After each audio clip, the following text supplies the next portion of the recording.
Thank you, and thank you all for being here, and thank you to the Fort Scott Chamber of Commerce for putting this event on. My name is Caleb Reed. Dennis asked me to speak for him tonight, and he apologizes that he was not able to attend. Unfortunately, he had another event, and he has not mastered the art of being in two places at once. Dennis is a fourth-generation Kansas farmer. He raised his 6 daughters in Hiawatha, and he now has 5 grandchildren. He represented Northeast Kansas as a senator from the 1st District for 4 terms. In that time, his rhetoric has always matched his record. He promised to be a fiscal conservative, and he has stood against every tax increase that has come before him in the legislature. He's the only one in this race who can say that. He promised to be pro-life, and he has a 100% pro-life voting record, and he was honored to be endorsed by Kansans for Life in this race.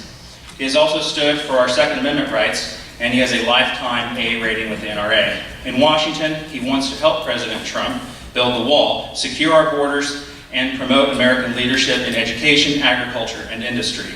He wants to continue Trump's agenda of cutting taxes and decreasing regulation to get the economy booming even more.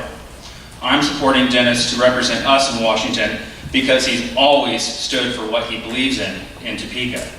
He will work with leadership in Washington, but he will not work for leadership if they ask him to violate our values.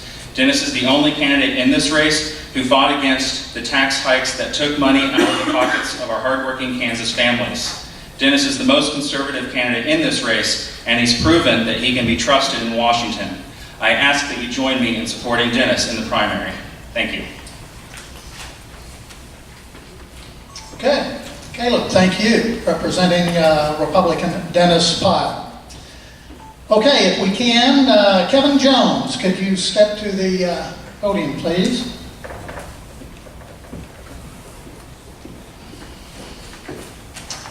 Hello, Kevin. I might take this opportunity to remind everyone we should have earlier, if you have a cell phone, please put it on mute. Okay, we have a series of 3 questions. Kevin, we'll start with you. The first question is, President Trump has stated that the Affordable Health Care Act should be repealed and replaced. What would you envision a replacement of that Health Care Act to be? Okay. Are we doing open statements or? Oh, because I can. Yes. Yes. Okay. I'm sorry. Give me your 1 minute. It's okay. Sure. Okay. I'm ahead of myself. I just want to, first of all, greet you. Thank you guys for being here tonight. This is fantastic turnout, and I'm just thanking God right now for air conditioning. I walked in here, I was like, oh, it's perfect. So, thank you to the chamber and everybody. I am running because I see a lack of true servant leaders in Washington, D.C. And I'm running just because we see it not as a job or an employment, but we see it as a deployment. I was in the military for about 5.5 years, and during that time I was a combat veteran and I earned my Green Beret. But that said, when we get to DC, I want to take that kind of same fight to DC. I want to fight for jobs. I want to fight to basically the lawful administration of our government and just curb the national debt. If you haven't seen my bio yet, you'll see that we just had our 8th child, very pro-life, but I was holding our 8th child and thought, what are we going to leave to him? And I don't want to do that. It's time to put our foot down. So that's my introductory. So back to the question. Thank you, Kevin. If you would go ahead and have a seat, we'll let everyone have their opening statements. My fault, but you do know what question is coming up. It'll give you a little time to think about that. Okay, Vernon Fields, you're next, please.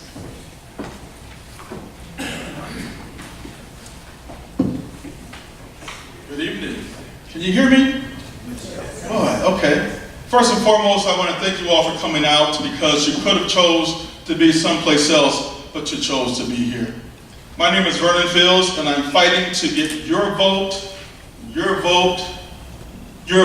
to make me the 2nd Congressional Candidate District Congressman. I am a United States Army veteran. I am a retired federal law enforcement officer. I have a PhD in criminal justice. I'm a criminologist. I am a registered nurse, so we took it a little further. I am a medical criminologist. I look specifically at medical type issues. So the question about Obamacare, we're going to get to that. I want you to go to my website and check me out. Because when I got here tonight, I heard, well, we haven't heard you were running. I've been running since February 2017. That's kind of disturbing. So please check out my website. I just need to share just my 4 values with you. Sanctity of life is number 1. Limiting government, number 2. You'll hear me talk a lot about personal responsibilities. And as the card comes up, I'm going to say constitutional rights. Vote for Vernon. Thank you, Mr. Fields. Steve Watkins.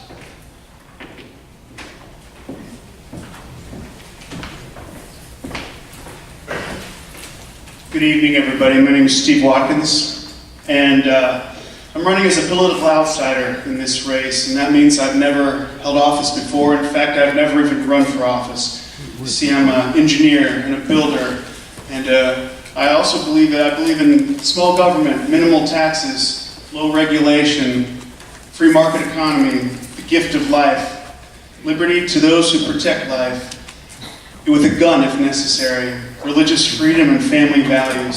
So if you believe that the state legislature is doing great, then you're in luck. You see, you've got a lot of politicians to choose from. But if you believe that we can do better, if you believe that we must do better, and if you believe that we can do better, then I will fight for you. You're not alone. You see, we knock on about 1,000 doors a day, and what we've learned is that people are ready for an outsider to drain the swamp. So join me.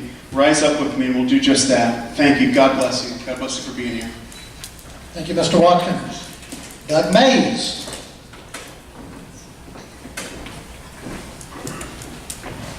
Thank you all for coming out. I'll talk fast. I only have 60 seconds. I usually can't say hello in that amount of time.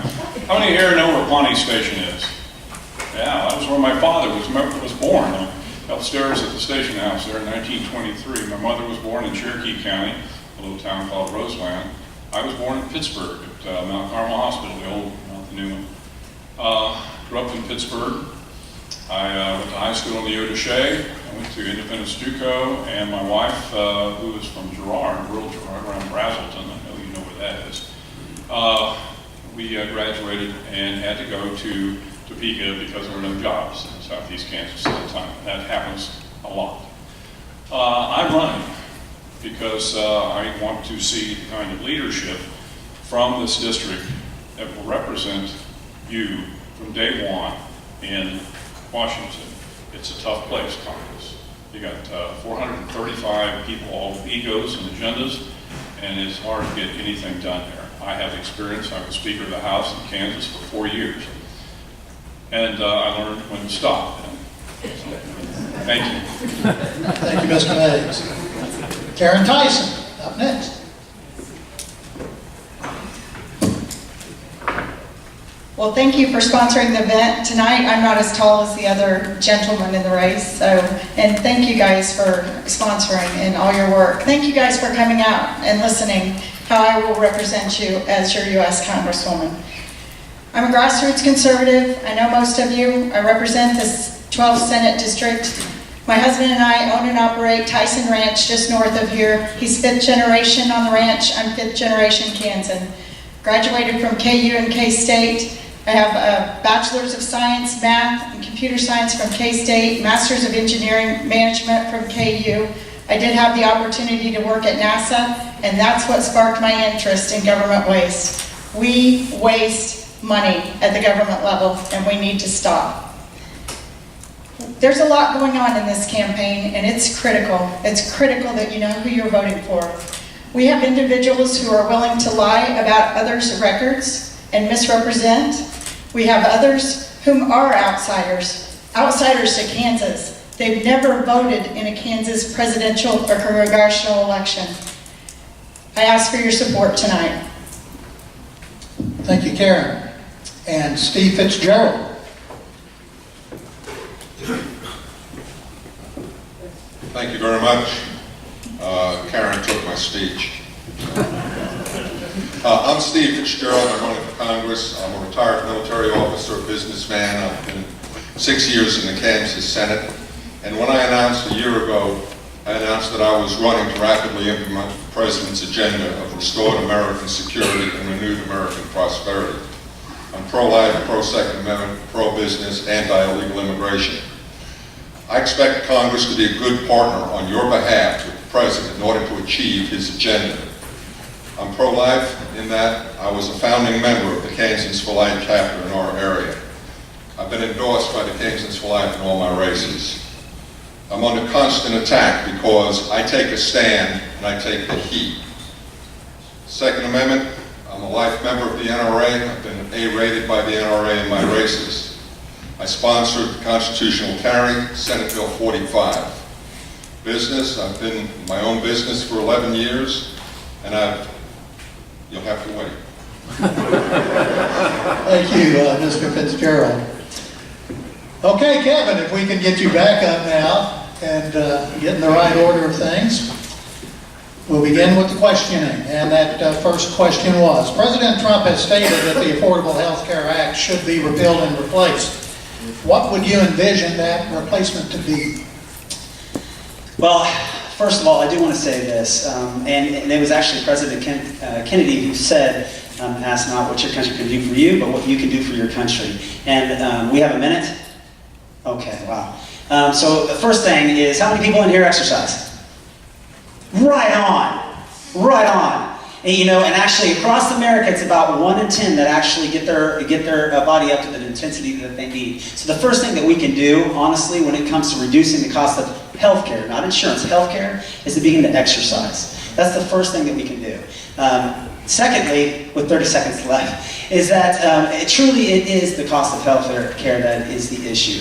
When we say repeal, it takes us back. The media will start screaming, "You're going to drop off 30 million people off the rolls and all this stuff." The truth is that when you take it more to a free market, when you create pools that are going to help people with specific needs, it's going to help us overall. That's what we need to do. We need to open up the pools so that ultimately that's a quick answer. Yeah.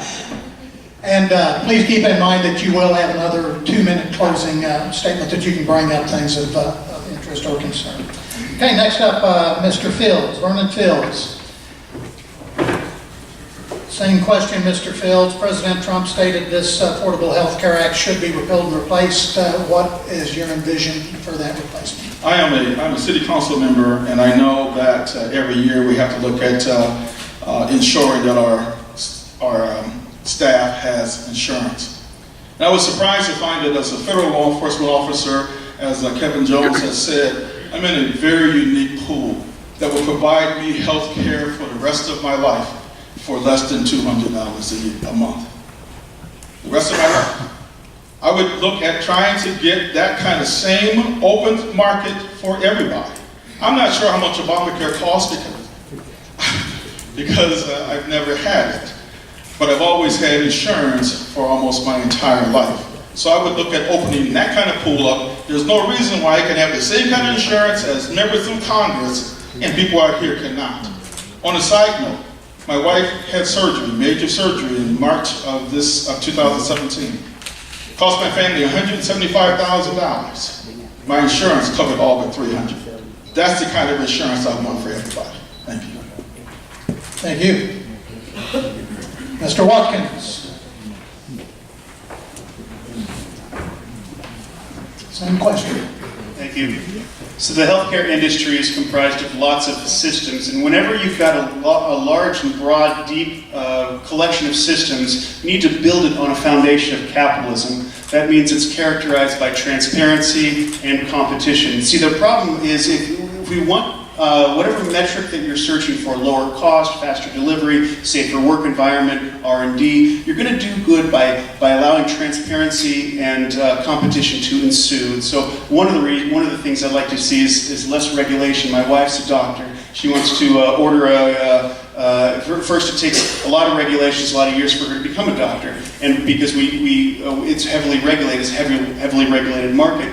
We need to strip it of a lot of the burdensome and unnecessary regulations that don't benefit the patient nor the physician. So these healthcare providers, we need to empower them and actually begin treating healthcare as a service and not a right. That's how we're going to get better healthcare for all.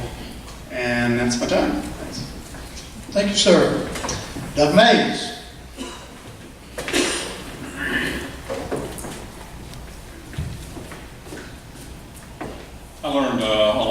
ago, watching government and being in the legislature, that when the government takes over something that's being done by private enterprise, by nonprofits, or by individuals, they always mess it up.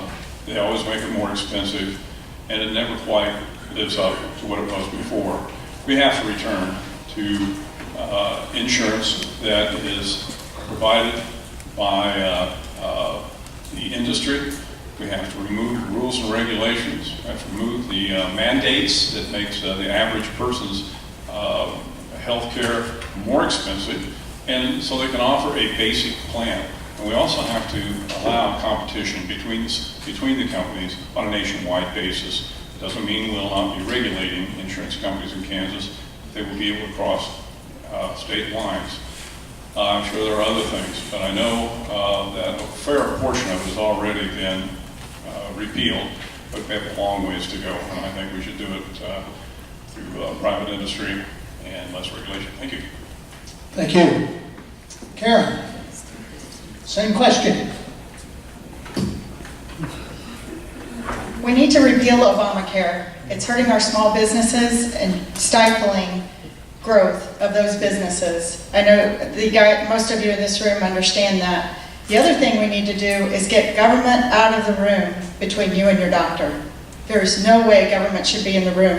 I'll give you a quick example. When Obamacare went into place, my sister was on a cancer cocktail. And because of Obamacare, they were able to give her whatever generic medicines they wanted. It wasn't a proven prescription. It caused much problems for her health. Government should not be involved between us and our doctor. The other thing with Obamacare, there's a couple of good things in it. One was pre-existing conditions. We can look at that, and we can have policies that have that are available to individuals. But we need an open, a free market, a fair market. Like the previous person said, regulation, but options. Options for individuals to choose. Thank you. And Mr. Fitzgerald, same question. Thank you. There was a joke when I was in the military that went like this. What would happen if the Soviet Union took over the Sahara Desert? Nothing for about 5 years, and then there'd be a worldwide shortage of sand. We need to end Obamacare now. We've got along real well without it before we got it. We didn't realize how well it was until we got Obamacare. We need to not play with it, not fool with it. We need to get rid of it. Insurance should be taken care of, regulated with the insurance commissioners at the state level. We do not need the federal government being involved in regulating insurance. At the state level, if you want to do business in Kansas, you can do like we've done before. The company comes in, the insurance company, it pays part of its premiums into a pooled risk. If we have people who can't afford insurance, we can cover part of it with that. That leaves you with everything that everybody else has said. I would also be in favor of adjusting our IRS to allow for health savings accounts so that the individual can put aside money tax-free for their own health care. Thank you. Thank you. Okay, if we could, Vernon Fields, Mr. Fields, could you come up and we'll start with question number 2. And this question is, are you for or against the completion of the border wall, and how would you fund it? Okay. I mentioned I was a retired federal law enforcement officer. My last assignment with the Bureau was in Los Angeles, California. My job required me specifically to go down and see the border. So I'm not sure if anyone else up here has actually seen it, but I've seen it. And I know that we've had problems with it. Funding the border, that's going to be a challenge. I know the president has said we're going to get Mexico to pay for it. I saw that at 21, a 14-mile stretch of the border costs $14 million.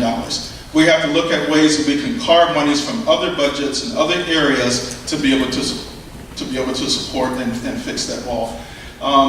Oftentimes when I'm interacting with the ICE agents or with the DEA or U.S. Marshals, we find that we're oftentimes having to move people away from the border. My last assignment, as I said, was in Los Angeles. My home that the Bureau put me in was on Terminal Island, which was on a base where we had an immigration prison. It was a challenge every day to get back and forth to work because of the protest. You can look at the stop sign. Thank you, Mr. Fields. Mr. Watkins. Again, the question is, are you for or against the border wall, and how would you pay for it? For the border wall. And one thing when I did over in Iraq and Afghanistan, I was a combat engineer, and we would build walls. In fact, I was involved in the design and construction and the manning and oversight and the security of these walls. See, it's not a debatable thing in the battle space. These are not designed to, it's not even a lethal tool that we use. It's been partisanized, of course, by the liberals. But, I assure you that if it's your responsibility to keep people safe, the wall makes a heck of a lot of sense. And as for it being funded, listen, we're the freest, richest country in the world. When we don't have enough money for something, it's because we haven't allocated or we've lacked the discipline. And that's why I'm running, just to bring some common sense solutions to Capitol Hill. So the wall is nestled inside of a larger immigration issue, which we need to address, which includes ending chain migration, visa lottery, sanctuary cities. But this issue is definitely character. Out of time. Okay. Thank you, Mr. Watkins. And Mr. Mays, please come up and same question. For or against the wall, and how do we fund it? I suspect no one here is against the wall, at least of all me. The wall does not necessarily have to be a wall the whole way. There are places where you have to build a wall. You must. There are other places where the terrain is different, and it could be handled through technology or beefed up surveillance. The fact that the wall is about more than immigration. It's about drugs. I've talked to law enforcement officers along the border in Arizona, Nevada, Utah, and they all say the same thing. When the National Guard was down there patrolling the border, the amount of drugs went down. The drugs that are coming in the U.S. now are more dangerous than they were before, and we need to get a handle on that, and the only way to do that is with the wall. As far as immigration goes, we will never, ever do anything effective about immigration until the water is secure. Thank you. Karen Tyson. Karen, if you would. Yes, I support building the wall. We can do it several ways. One of it, if we would open it up for donations. I know there's a legal issue with that, but there's a lot of individuals in this room that would donate to help start building that wall. But the other one that is one of the issues that's close to my heart is cutting government waste. We waste billions of dollars in the federal level. I had success at the state level at cutting waste, and I want to take that success and experience to the federal level. We spend billions of dollars on false income tax at the federal level that are filed. If we would just do checks on identity, cut the fraud and the abuse on the welfare programs, we could save that money and use it to build the wall. Security is such a big issue for our nation. I have an IT background.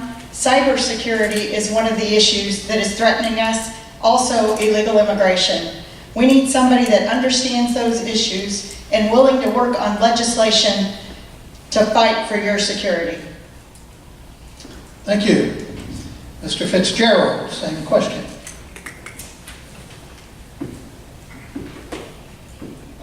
Thank you very much. Several of us have fought for our security, and I'm up here now. And I can tell you that what you've heard so far is right. We need the wall as part of an overall securing our border. If we do not have secure borders, we will fail to keep our country. It's that simple. How will we pay for it? If we can eliminate or at least drastically reduce illegal immigration, we will see savings that will more than pay for the wall. You've heard some of the things alluded to by the other speakers. There's no reason why this country cannot have secure borders. Other countries do it. We can do that too. And no, it doesn't make us heartless, cruel, or anything else. It just makes it common sense, and it's good housekeeping. Good walls make good neighbors. We don't have good walls. We need them. We need them right away. Thank you. Thank you.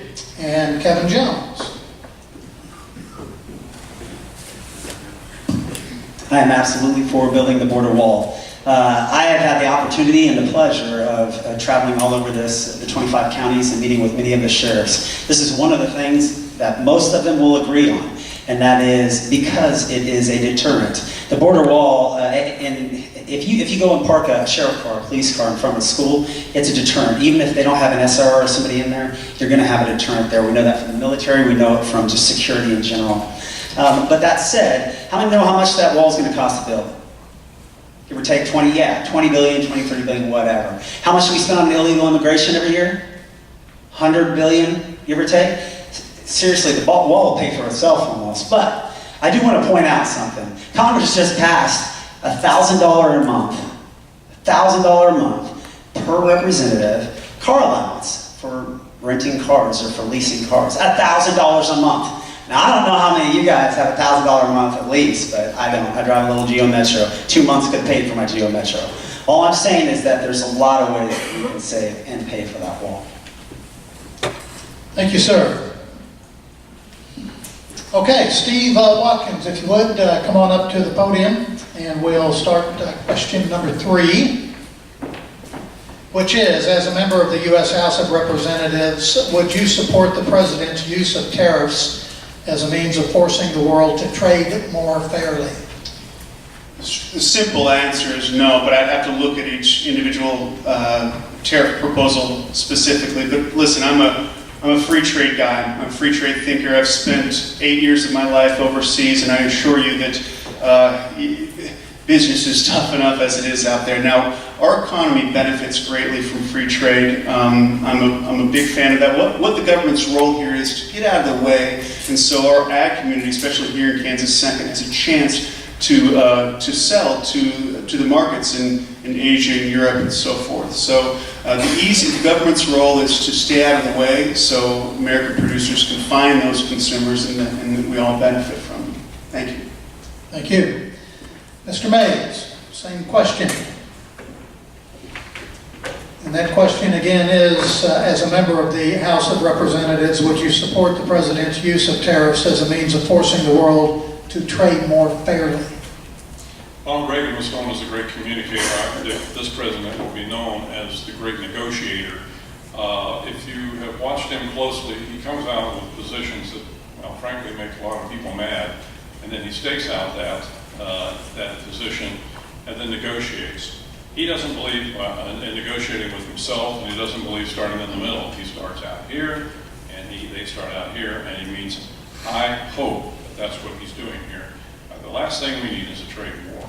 And when it comes to agriculture, that's particularly true, because there's so little ways that farmers and those involved in the ag economy can react. We have enough problems already with our farmers and our ranchers. But I think that what we really should shoot for is what the President has talked about some, and that is no trade, no tariffs anywhere. We've almost gotten there with Europe. If we can work something out with some of the others, that would be the best, and it would be truly a free market worldwide. Thank you. Thank you. Karen? Same question. We need fair and free trade, and that's what this president is trying to get for us. And it is going to be painful getting there. He demonstrated by putting up $12 billion for farm programs. I know most farmers don't want the handouts. They want to be able to sell their product at a price that is fair and a price that covers their cost. And that's what this president is trying to get us to. I support his efforts. It is going to be painful, but I appreciate that he's doing that. He has demonstrated over and over again that he backs up agriculture. In fact, I read a letter, I hope this letter becomes public quickly, by his campaign manager, Brad Parscale, stating how much the president states that he supports our farmers in working on this issue. And Brad Parscale wants an agriculture candidate in this seat, and he is supporting my candidacy for 2nd Congressional District. I know others have implied that the president is supporting them. That is not accurate, but I do have the support of his campaign manager. Thank you. Mr. Fitzgerald? Same question. Could you restate the question? Yes, as a member of the U.S. House of Representatives, would you support the President's use of these tariffs as a means of forcing the world to trade more fairly? The answer to that is plainly yes, with the main point being to trade more fairly. And as the other candidates have mentioned, I believe that he is in fact getting that done. It was mentioned earlier about the EU now making noises like they're coming to the table to get things squared away. They've said they're going to bring in more soybeans, they're going to bring in more energy from the United States. That's going to break their dependence upon Russia for gas, etc. It's an extremely important and strategic item that he is achieving by the use of these tariffs. I believe that China, as of yesterday, was talking about it getting more reasonable with its tariffs. And of course, Canada and Mexico long ago said they wanted to be more reasonable in relooking at NAFTA. As was mentioned by an earlier candidate, the President is a tough negotiator. I think he's going in the right direction. I do not believe it's going to take a very long time. And I do believe that the President is sensitive to the pain that we'll be seeing within the American economy should the tariff situation go too far. Thank you. Thank you. Mr. Jones?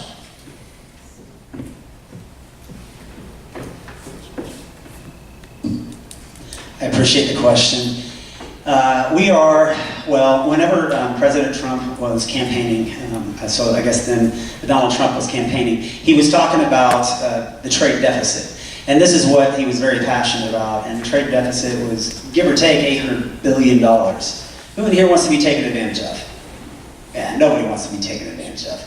And so he has started to do the negotiating. I also agree, he is a great negotiator. And as I've traveled and talked to farmers, the question I always ask is, I was talking to a farmer the other day that doesn't always agree with me. And I said, what do you think about where we're at on trade and the tariffs? And he's like, well, I get the idea of manufacturing and ag fighting because it's not just about Kansas, you're dealing with all the United States.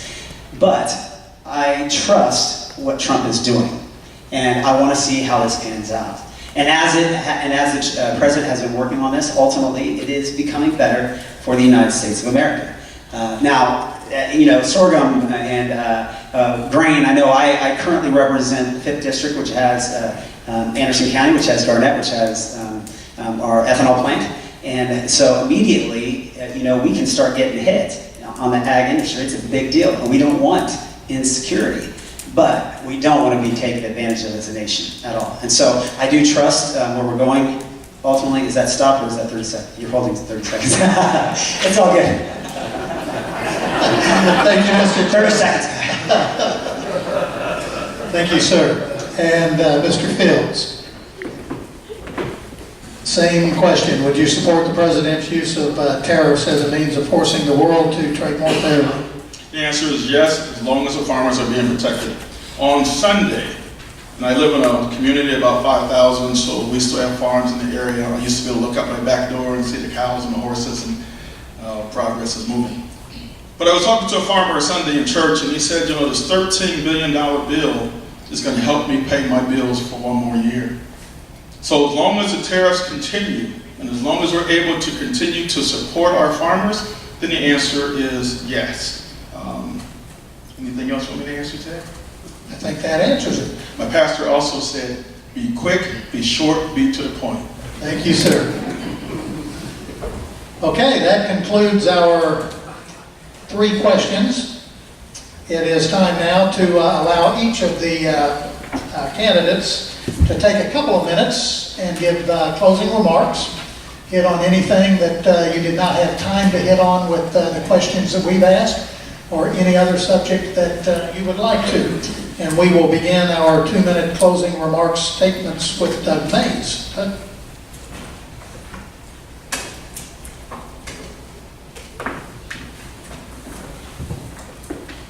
I'll start off by saying a couple things just to get them on the record. We generally don't have this kind of freedom with these things. I am pro-life. I have voted pro-life 100% of the time in the time that I was in the legislature. I'm also very much in favor of the Second Amendment. I was asked the other day if I buy a legitimate person who should know better, public political science professor. But anyway, he asked if I believe the Second Amendment should be changed. And I told him I didn't think any of the Bill of Rights should be changed. I think it's just perfect the way it is. The fact is, I am also a life member of the NRA, and last time I checked, I had an A+ rating. As I said before, I am from Southeast Kansas. I grew up here, and I know about Southeast Kansas and the needs for the state. I voted for one tax increase while I was in office, and that was for the highway bill that built this highway north and this highway south. So you forgive me for that, I hope. But I thought that highways in the state is something we have to have, and especially in Southeast Kansas. Southeast Kansas has been the stepchild of the state for many, many, many years, as long back as I can remember, and my father said it was that way too when he was young. I'd like to see that change. I don't know how much I can do in Washington to change that, but I will do whatever I can. My wife and I have lived in Topeka since we were 22. I'm not going to tell you how many years ago that was, but it was plenty. We went up there because we didn't have jobs here. I think anything we can do to increase economic development, to keep our young people in this part of the state will be very helpful. We still consider Southeast Kansas our home. The family farm is still run by my brother-in-law, Leonard Crow, or maybe I bet you there's one or two people here that know him if you're involved with cattle sales. And this is a very special place to us. I worked with the legislators from Southeast Kansas when I was Speaker of the House. I appreciate you coming, and I would appreciate your vote. Thank you, sir. Doug Mays. Karen Tyson, please take a couple of minutes with closing remarks. Well, thank you again for coming. I know I started out hitting a little hard, but I wanted to demonstrate that I can stand up to the Democrat in this race. I can stand up to Paul Davis, and I can fight for you. As a Republican, as a conservative, as a pro-lifer, as a person that protects the Second Amendment. You guys know my platform. It's been the same since I ran for the House, when I ran for the Senate. Limited government, individual freedom, traditional values, and economic development. My platform doesn't change, and you can take any legislation and read it and almost tell 100% where I'm going to vote. And that's important. We need somebody who's going to keep you informed, tell you how they voted and why they voted. I will absolutely do that. This race is important. Every single vote counts with 7 people in the race. It always counts, but this one counts. Your vote is deciding who will be your next congressperson, and I hope Congresswoman. I have been endorsed by Farm Bureau. I've been endorsed by Susan B. Anthony List. I have been endorsed by Kansans for Life. Yesterday, I was the only candidate in the race to receive the National Right to Life endorsement because they know how critical this race is. I've been endorsed by the Kansas Realtors. I've been endorsed by the National Realtors Association. The reason I could keep going, there's more endorsements, but the reason I tell you these endorsements is because not any of our candidates are well known in this primary, but these organizations know me. They know how I work hard. The reason I got the Realtors endorsement was my work on property rights. I went to Topeka and fought for you and Kansans to protect our property rights. And that's what I'll do at the federal level too. We need somebody that will stand strong in Washington, D.C. and not cave. I am tied for first as the #1 freedom fighter in the Kansas Senate. That is not somebody that votes for tax increases. Please consider closely who you vote for in this race. The most important endorsement is yours, and I ask for your vote, August 7th. Thank you. Thank you, Karen Tyson. Steve Fitzgerald, please step to the podium and take a couple of minutes. Thank you very much. Thank you to everybody for coming out. This is, keep in mind, the government of the people. We are self-governing, and we have to be well informed, and I appreciate your taking your civic responsibility very seriously. I'll pick up where I left off. I've been supported by the National Federation of Independent Businesses, the Chamber of Commerce, and AFP in my previous races. And as a congressman, I would like to help the district with infrastructure, and particularly with broadband, which is extremely important in increasing productivity and therefore jobs within our district. I'd like to reduce the debt and address some of the other problems that we have. And I want to take a few minutes now to talk about how important this election is, as has been mentioned. And I will ask you to do not elect somebody who is an imposter as a Republican that is now being supported with funds from super PACs that attack conservatives and are not aligned with our president. An imposter who never voted in his life until he decided he wanted to run for Congress, and who will be destroyed by Paul Davis in the general. We need someone who has proven credentials, someone who can work with others, unafraid to stand up for principles and to take the heat, willing to get into the political fray and make the case for our religious liberty, our right to life, our constitutional rights, and who's ready to work against the deep state and its allies that are now on the move and working their way into this congressional race as well as other congressional races around the district, around the country, in order to frustrate the president and his agenda. That's what's going on here, and it's going on in other congressional districts as well. I put out a press release on that this afternoon. I hope that you'll see that in the press shortly with all the details. Thank you. Thank you, Steve Fitzgerald. Kevin Jones up next. Kevin, take a couple of minutes. Yes, sir. Right before 9/11, I was pastoring in the Wichita area, so where I met my bride. I went to Bible Institute there. And there's a scripture, Matthew 20, 26 through 28. And the question I was seeking is, what is the greatest thing that I can do here on this earth? And if you look at that scripture, it really comes down to service. Service is the greatest thing I can do. And it's quantifiable. The more people I can serve, the better. And so my wife and I, it was right before 9/11. 9/11 really brought it home for us. And everybody remembers where they were at. My wife and I were getting up to go to a pastor's retreat. The second plane hit the tower. As we were driving on a radio broadcast, we heard as the tower fell, and there was people running in, there was people jumping out, and we just wanted to be a part of helping.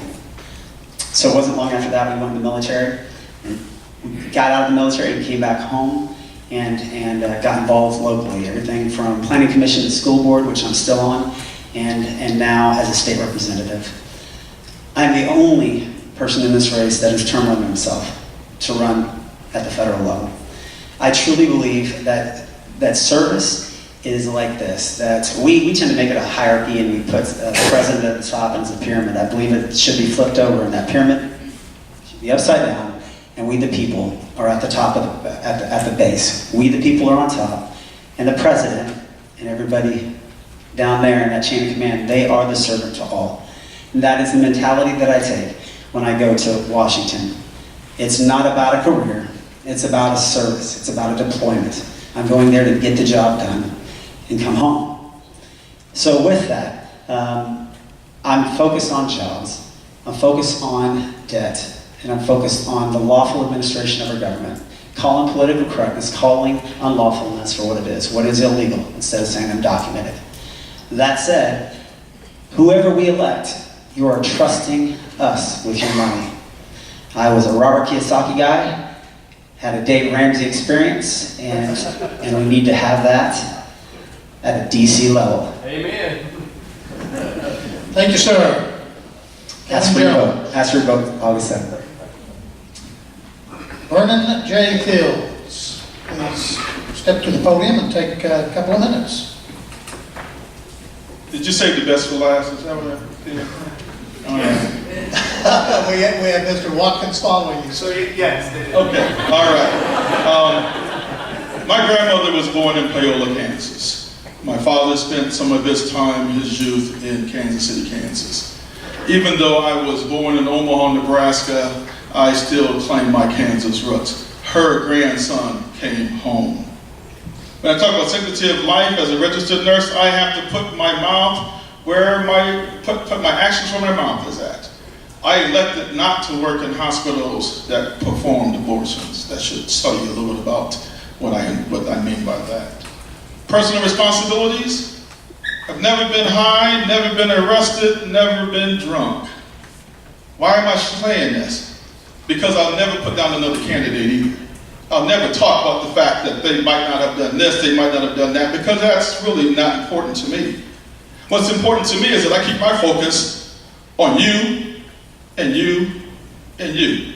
Because when you send me to Washington, you don't want me talking about somebody else. You want me talking about you and your issues and your needs.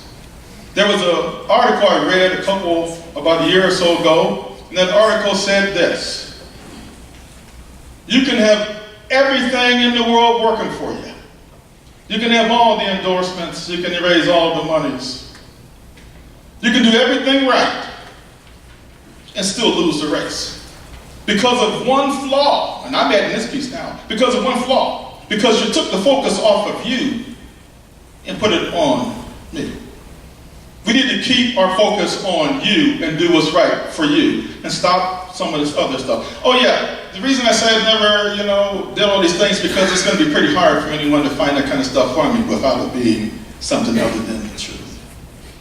And finally, I want to say that Roy T. Bennett says this. He says, before you is a critical choice. You have to choose between all these people up here on who's going to be your representative. And he says, when you choose wisely. Because, stop. Because that person is going to represent you for the near future. Thank you, sir. Mr. Fields. Steve Watkins up next. Thank you. Thank you, Chamber. Thank you so much for having this event. If we didn't cover something that you'd like to hear, please go to steveforkansas.com or give us a call, shoot us an email. As a political outsider, I don't have very many endorsements, and so I got one today. I was kind of proud of it. It came from Roger Marshall. He says, Steve Watkins is an American patriot, a conservative, and stands the best shot of beating progressive liberal Paul Davis. We don't need another politician to protect the 2nd District from Nancy Pelosi. We need Army Ranger Steve Watkins. So there's a lot about politics I don't know. I'll tell you something I learned about leadership though.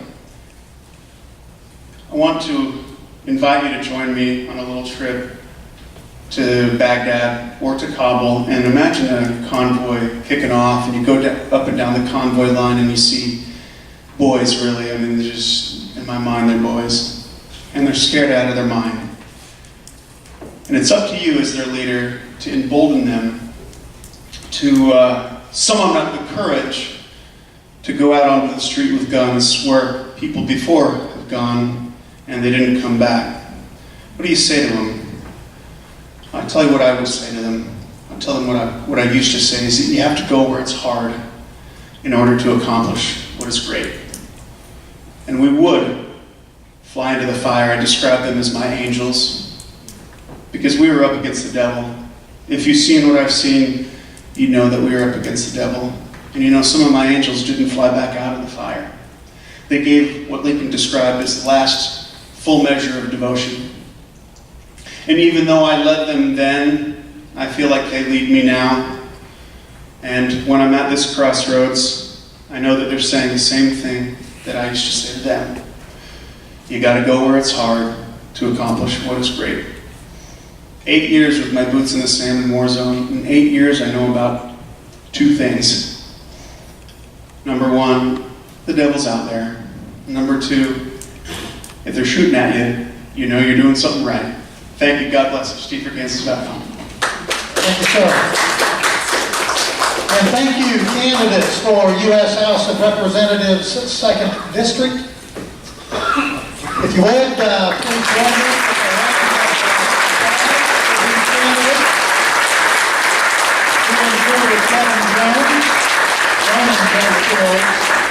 Steve Watkins, Doug Mays, Karen Tyson, Steve Fitzgerald,